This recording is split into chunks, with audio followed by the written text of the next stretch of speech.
My life at 35 revolved around my two children, Lily, 10, and Owen, 8. Our days were a tapestry, woven with the threads of school runs, bedtime stories, and the quiet comfort of our routines. I loved them fiercely. Their happiness was the North Star of my existence. Yet beneath the surface of our seemingly ordinary lives, there was a persistent shadow, a subtle ache that often went unspoken. For 15 years, a cherished family tradition had unfolded.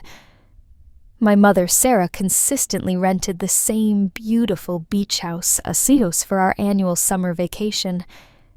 It was meant to be a time of connection, laughter, and lasting memories for our entire extended family.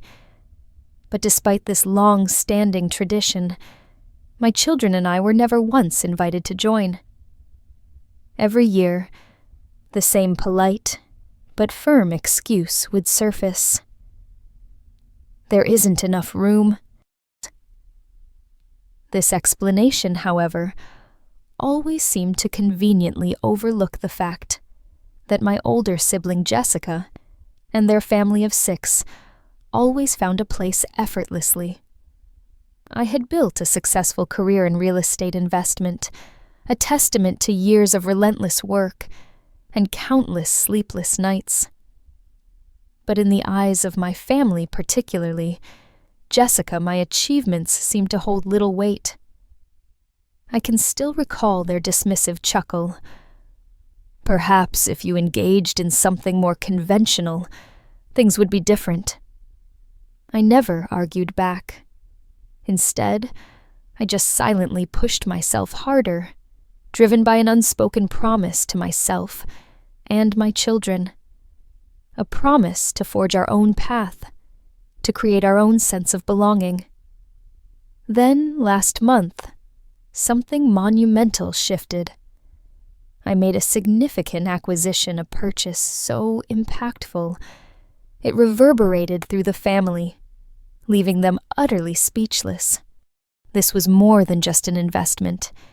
It was a turning point, a quiet declaration, and the genesis of a profound transformation in our lives. This journey wasn't just about beachfront properties. It was about reclaiming a narrative about finally finding our place in a world that often felt unwelcoming. For years, I had navigated the quiet disappointment of those uninvited summers, watching from afar as the rest of my family created cherished memories without us.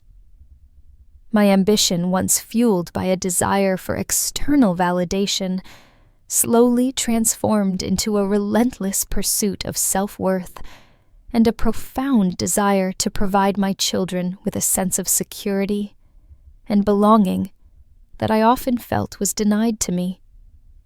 This silent struggle, this deeply personal conflict, was about to reach its crescendo. I was poised to enter a space where my success would no longer be invisible, where my voice would finally be heard, not by pleading, but by the undeniable weight of my actions. The moment had come for the uninvited to finally host the party. If you've ever felt the quiet sting of exclusion or found strength in carving your own path, consider joining our community. A simple like or subscribe ensures you won't miss more stories of quiet triumphs and reclaiming your narrative. Your connection helps us amplify these voices. The roots of this quiet exclusion ran deep, stretching back to my earliest memories. From childhood, my mother, Sarah, displayed a distinct favoritism towards my older sibling, Jessica. Sarah, now 62, seemed to view Jessica, 38, with an undeniable pride. Jessica's life appeared on the surface to be the epitome of perfection, married to a successful surgeon named David, with 4 misbehaved children. This idyllic image often cast a long, uncomfortable shadow over my own less conventional path. The summer tradition at Sunset Beach began 16 years ago, shortly after my father passed away. It was initiated as a way for the family to connect and heal. The very first year I was actually included, accompanied by my partner at the time, Chris. But everything changed 12 years ago, following our separation. Lily was just a toddler then, and I was pregnant with Owen. From that moment on, the invitations simply vanished. The reasons provided were always polite: lack of space. A 5-bedroom house complete with an attic, yet somehow it was never quite enough for my 3-person family. I even offered to sleep on the sofa, suggesting my children could share rooms with their cousins. My offers were always met with polite, yet firm declinations. The excuses varied. Emily needed her privacy, or David's grandfather was accustomed to watching television every evening. The reasons were plentiful, but the underlying truth was simple and piercing. We were not truly wanted. The sting of exclusion was often felt most acutely through the innocent hopes of my children. I vividly recall 3 summers ago, Lily meticulously preparing her sea treasure box, a small container filled with shells and trinkets she intended to bring to the beach, her childish enthusiasm radiating. Owen, equally eager, would practice holding his breath underwater in the bathtub, dreaming of swimming in the ocean alongside his cousins. When I had to gently break the news, "Maybe next summer we'll get to go," both children would force a brave smile. But I saw the deep disappointment in their eyes, the quiet sadness that settled over them. To soften the blow of these missed family vacations, I made it my mission to create unforgettable summers, just for my children and me. We visited water parks, attended summer camps, and sometimes simply enjoyed picnics on the city park's lawn. These moments were precious, filled with laughter and love. But every evening when Lily would recount tales of her cousins' beach adventures, stories brimming with sunshine, crashing waves, and playful dolphins, I knew that these almost experiences could never truly fill the void. It was then, in those quiet, introspective moments, that I made a solemn promise to myself. Things had to change. And the catalyst for that change, I realized with unwavering conviction, had to be me. The path I would forge would not be one of seeking acceptance, but one of creating our own legacy. My decision to change wasn't born out of spite, but out of a desperate need to protect my children's joy and reclaim our sense of belonging. I began to intensely research beachfront real estate investment. My existing real estate business was already thriving. I owned several rental properties, had built a loyal client base, and possessed a wealth of self-taught knowledge gained during countless sleepless nights. But this time, my ambitions stretched far beyond my current ventures. I was determined to think bigger, to build something that would not only secure our future, but also stand as a testament to our inherent worth. My sights landed on a small, dilapidated resort, ideally situated just a 2-hour drive from the house my mother rented annually. This property was a diamond in the rough, 3 acres of beachfront land, 200 feet of private beach, and a tranquil cove. Valuable assets that the previous owner had clearly failed to recognize or exploit. This was an opportunity to not just invest, but to create something truly special, something that could rewrite our family's summer narrative. I poured every penny of my savings into this venture. I mortgaged several existing properties and secured additional capital from the bank. This was the most significant financial risk I had ever taken in my life, and a potent mix of fear and exhilarating excitement churned within me. I knew I couldn't do it alone. I sought out Barbara Thornton, a renowned and successful real estate developer, who later became my invaluable mentor. Barbara, with her keen eye and sharp business acumen, immediately recognized my potential. "You have good instincts," she told me, "but you need to think bigger."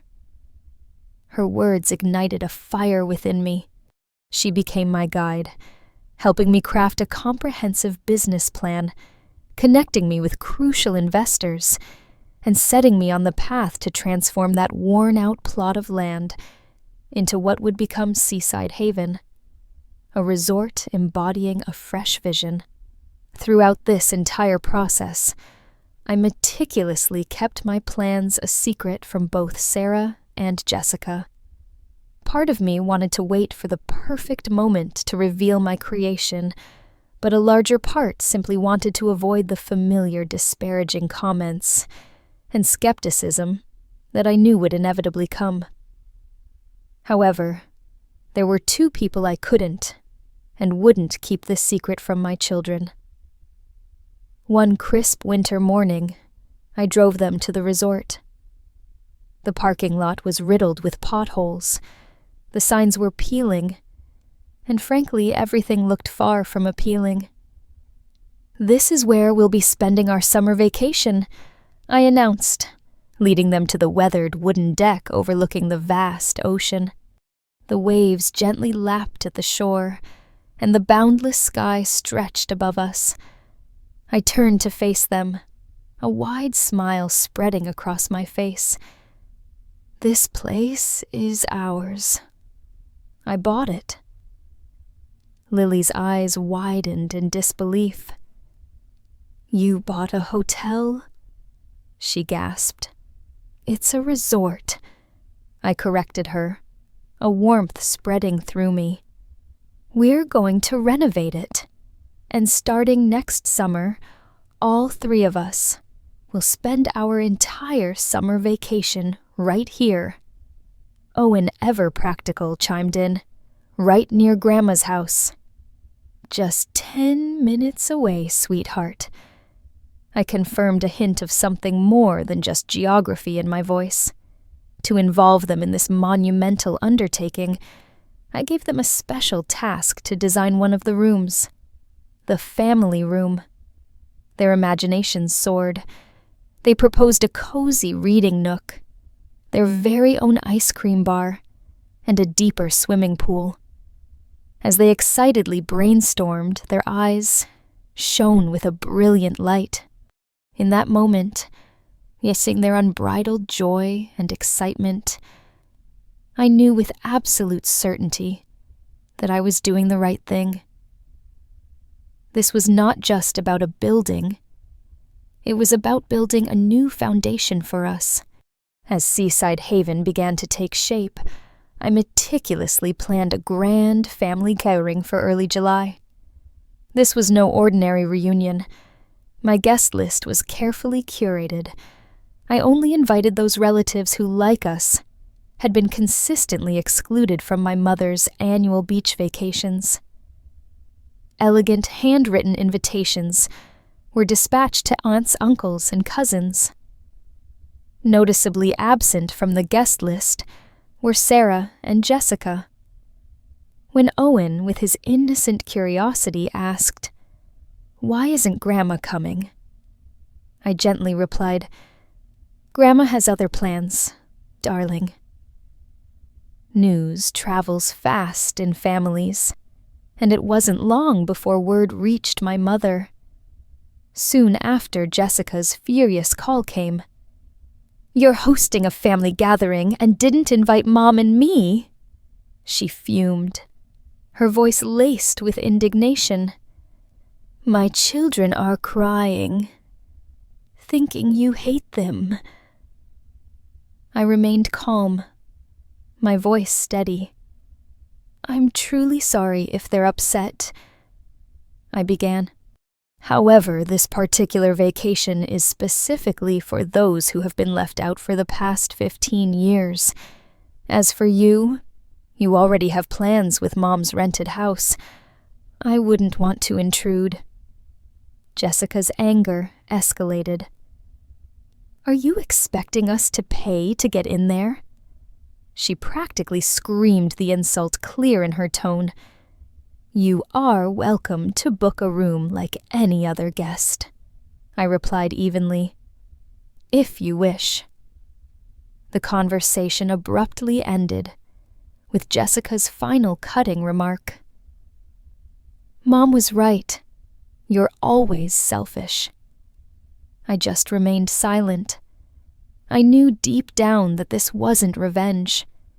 This was the crucial first step towards genuine healing for myself and for my children. It was about establishing boundaries, about showing them that our worth was not dependent on external approval. The weekend of the gathering arrived, and Seaside Haven came alive. The air vibrated with joyous laughter, heartfelt greetings, and sincere congratulations. Lily and Owen, beaming with pride, took on the roles of enthusiastic tour guides, showing off their newly created family room and pointing out every special detail. During the festivities, an uncle raised his glass, his voice filled with warmth. "I has reminded us," he declared, "that while success can be the sweetest revenge, family connection is truly the most precious reward." I could not have asked for a more profound sentiment, a moment of deep validation that resonated within me. Then a sudden hush fell over the room. My mother appeared walking into the reception lobby, her face unreadable, a storm brewing in her eyes. "What is this she demanded, her voice cutting through the pleasant hum of conversation. "Inviting the entire family, but leaving your mother and your sibling out. Do you know how humiliating this is?" "This isn't meant to punish you," I responded, my voice calm but firm, my resolve unwavering. "This is a new chapter. It's a place for those who have been excluded to finally have a chance to reunite." "You're doing this for revenge," my mother insisted, her gaze unwavering, clearly, refusing to see beyond her own narrative. "I've always encouraged you to be independent." I met her gaze directly, my voice steady, my heart aching but firm. Independence doesn't mean being abandoned.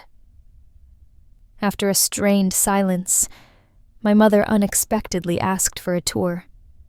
I led her through the bustling resort, and for the first time in many years, we spoke without the usual tension. As we stood on the wooden deck overlooking the serene ocean, she finally spoke about Jessica. "Your sibling is very sad," she admitted, her voice softer now.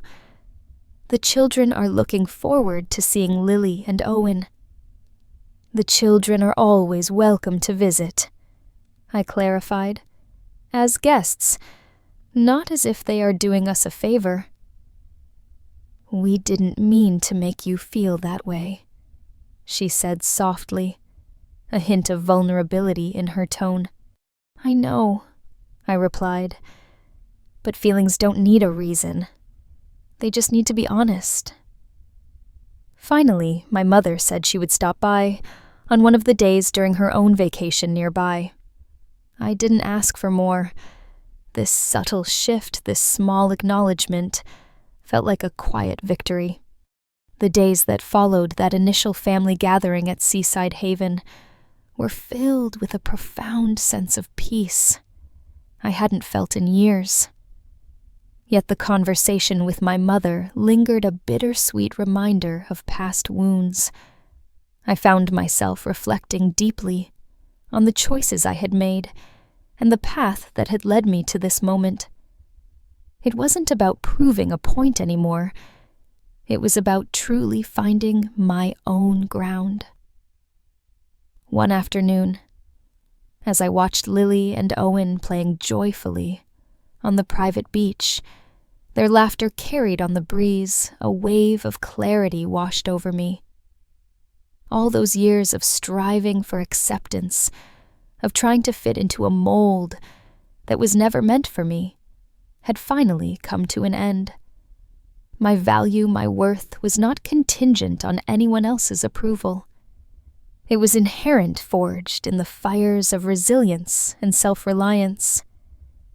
This realization was liberating, a release from a burden I hadn't even fully realized I was carrying. I understood then that true healing didn't mean mending every broken relationship, but rather mending my relationship with myself. It meant choosing peace over validation, self-respect over lingering disappointment. The decision solidified within me.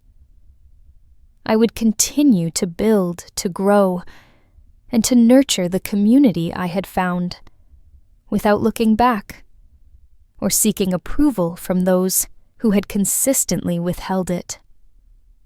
This was my moment to truly own my narrative, to stand firm in the strength I had cultivated. The past, with its hurts and rejections, no longer defined me. My future, and that of my children, would be built on a foundation of our own, making a testament to what happens when the uninvited finally decide to invite themselves, and then invite others into a space of genuine acceptance and belonging. 1 year later, Seaside Haven flourished beyond my wildest dreams, quickly becoming a beloved destination for countless families seeking genuine connection and memorable experiences. I not only achieved but surpassed every financial goal I had set for myself. The family room, which Lily and Owen had so lovingly designed, was consistently booked solid, a heartwarming testament to the joy and comfort it brought to others. Even Emily Jessica's daughter chose to work at the resort during the summer, a decision that surprised and pleased me. This experience proved invaluable for her personal growth, and through her a subtle yet meaningful shift occurred in my relationship with Jessica. The initial tension between us gradually eased largely due to the children's natural desire to connect and the shared space we now inadvertently occupied. My mother, true to her word, visited 3 times during her own vacation, and I noticed a growing interest in her grandchildren, a warmth that had been absent for far too long.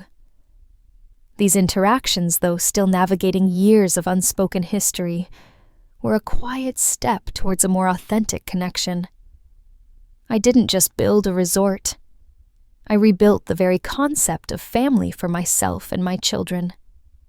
A place that once symbolized rejection now stands as a powerful emblem of self-reliance, profound healing, and unconditional love. It was a space where every guest, every family, felt truly welcomed and valued, a stark contrast to my own past experiences. As the sun dipped below the horizon one evening, casting a golden glow over Seaside Haven, Lily turned to me, her voice filled with quiet wonder. "Can we do this every summer?" she asked, her eyes shining with pure joy. I held her close, gazing out at the beautiful, thriving resort that had become our sanctuary. "As long as you wish, this place will always be ours," I promised. "And we will decide who shares it with us, creating a haven where everyone truly belongs." The feeling was not one of triumph over others, but of profound peace and self-acceptance.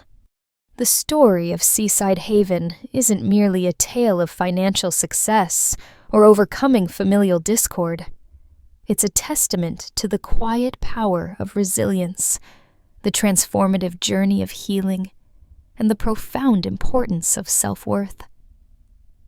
It's about understanding that sometimes the greatest acts of love are the boundaries we set, and the most meaningful connections are forged, not through obligation, but through genuine acceptance.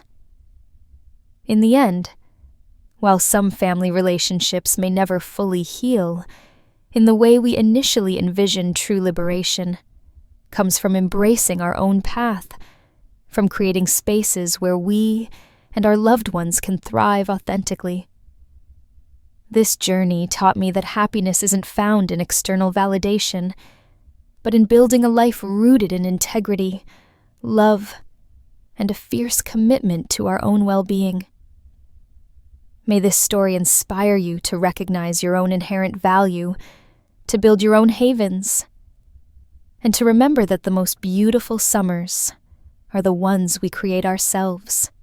And if this story resonated with you, if it sparked a flicker of hope or understanding, we'd love to hear your thoughts in the comments below. And if you'd like to continue exploring stories of inner strength and personal growth, please consider subscribing. Your presence here truly makes a difference. Thank you for listening.